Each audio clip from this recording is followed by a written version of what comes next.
Well, in the first instance, I want to apologize because if you notice, I might have a little lisp this morning. Well, that comes, let me tell you how you get a lisp. You get a lisp when you are wearing a temporary because you're getting an implant, okay?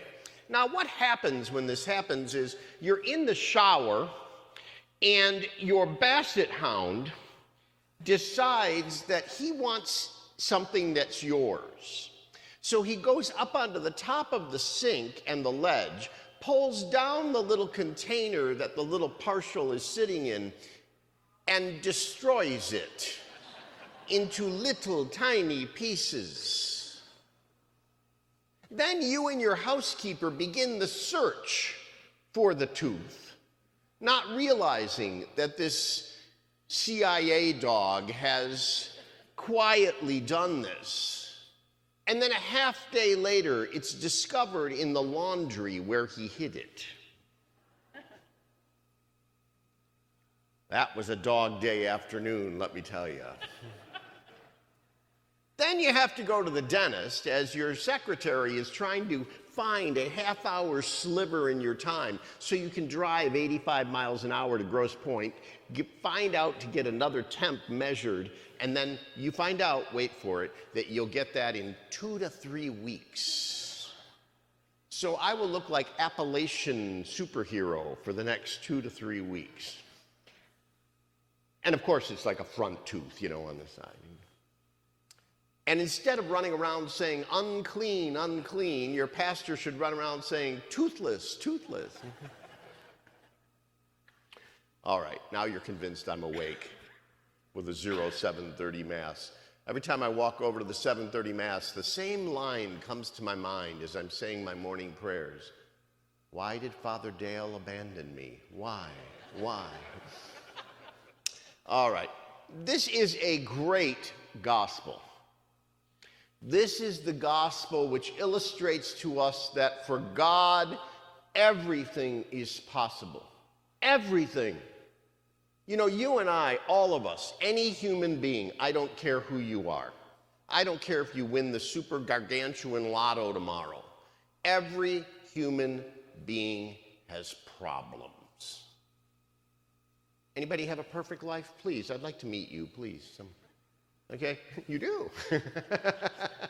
Seriously, everybody has a problem. In everyone's life, the football is dropped a few times. There are going to be a few interceptions. It's just the way it goes. We know that. But God proves, Christ proves, in this wonderful gospel that even the worst things can be eradicated and turned around. In ancient Judea, the worst thing that could ever happen to you, ever, beyond any doubt, was to become a leper.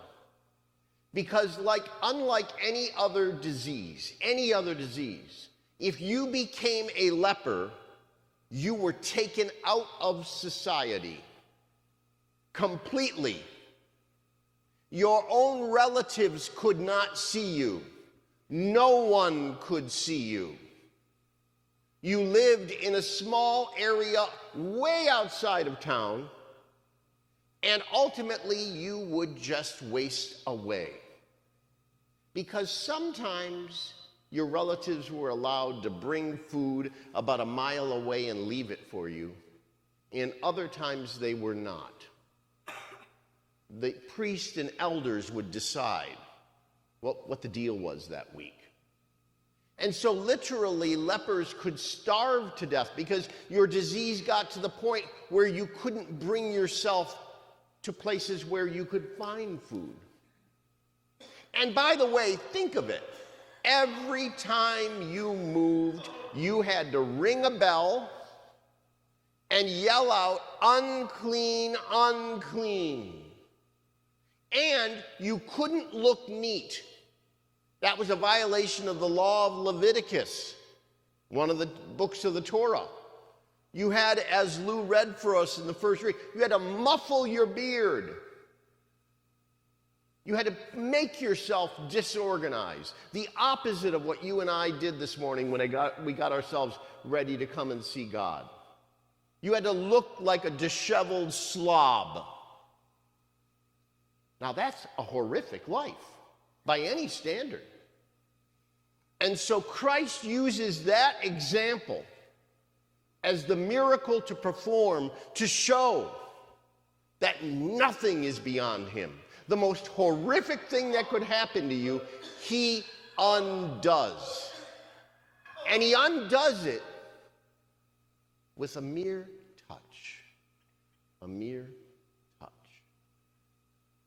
Now, I get to see a lot of people all the time. We have wonderful people here in this parish, and there's a lot of you. I mean, we got about 4,000 families, realistically. That's a lot of people. And I see people for every kind of problem you can imagine.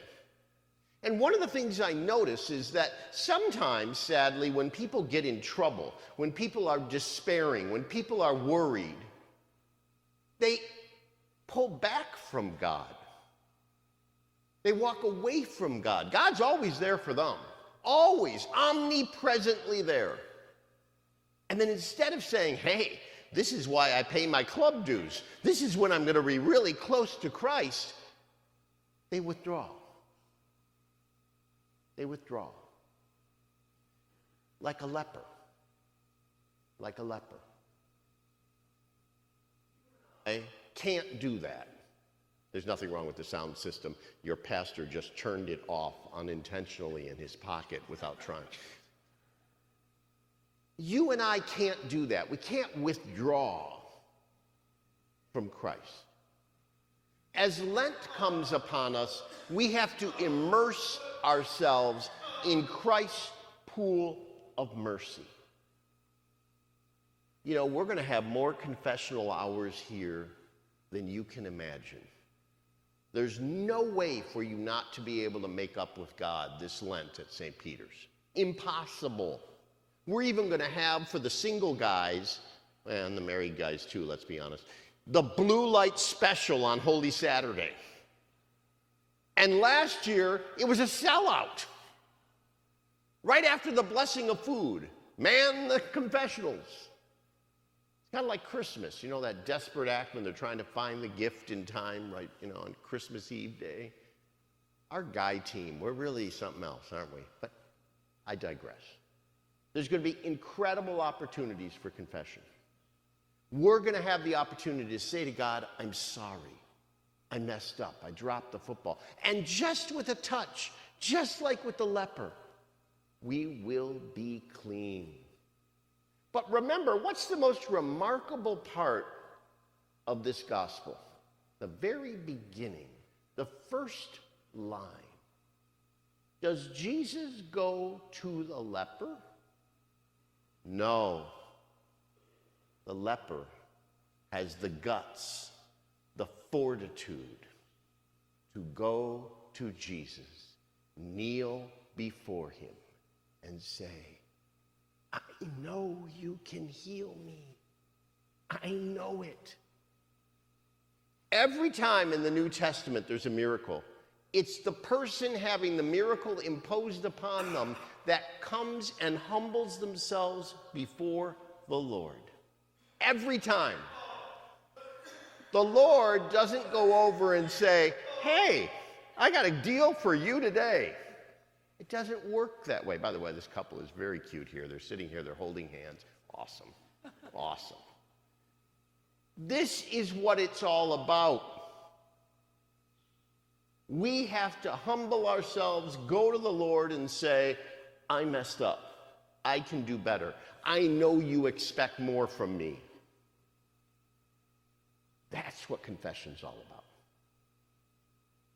Everyone thinks it's, oh, why do I have to, you know, we'll hear this from our Protestant brothers and sisters all the time. Why do I have to go to some dude in a box and apologize to God? Why can't I look up at the sky and just say, hey, dude, I'm sorry.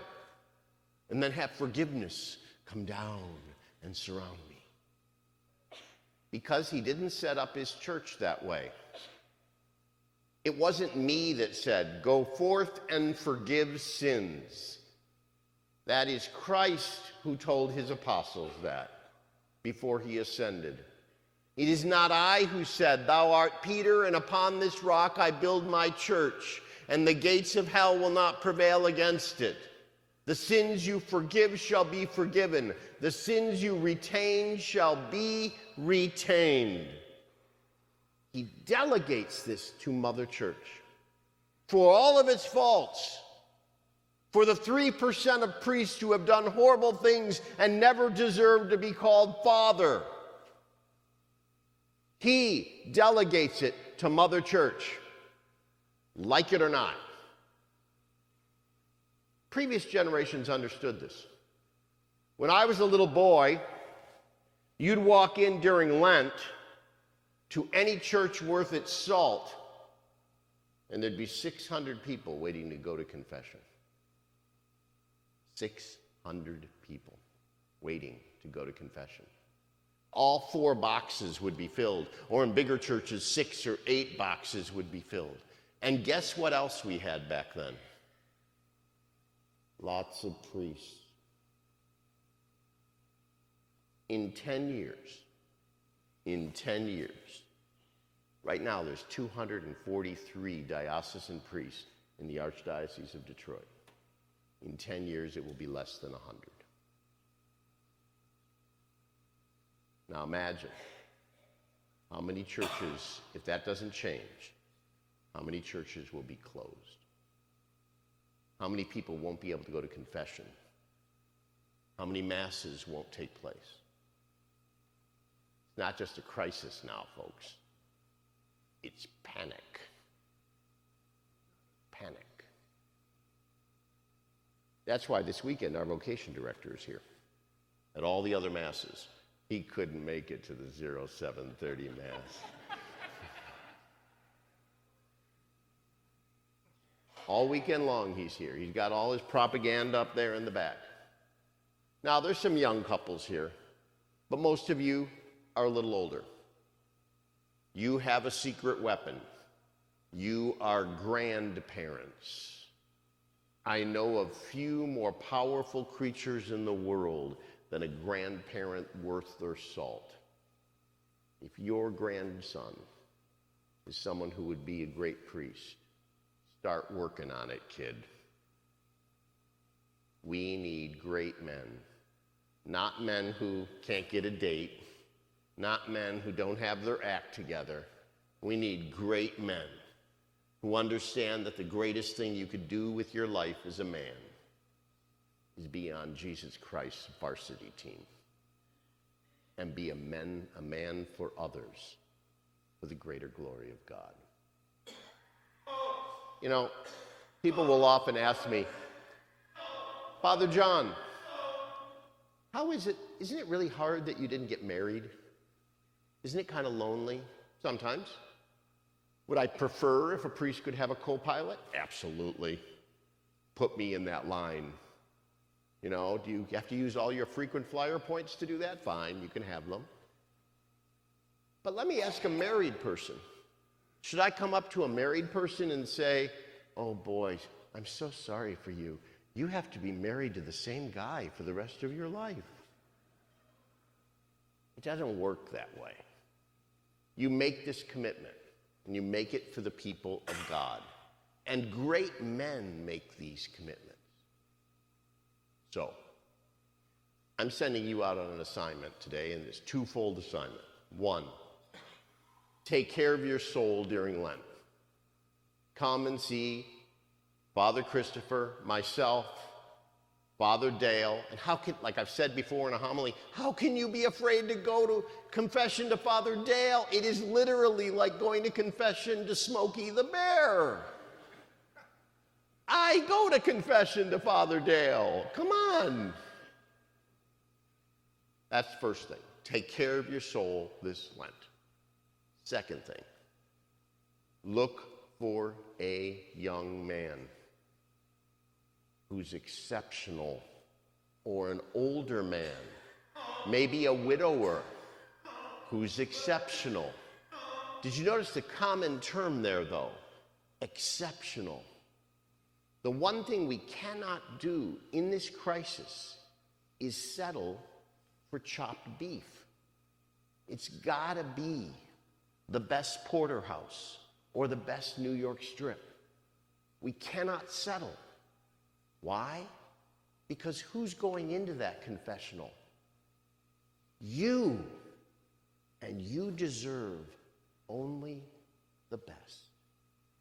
Only the best ambassador to Jesus Christ. Only the best representative of the church Jesus Christ personally founded whilst on earth. Ladies and gentlemen, in about 8 minutes, you're going to see a miracle at the altar. Bread and wine will become the body and blood, soul and divinity of Jesus Christ, and then you'll receive him. Only an exceptional man should be permitted to hold Jesus Christ in his hands. That's the mission. Now we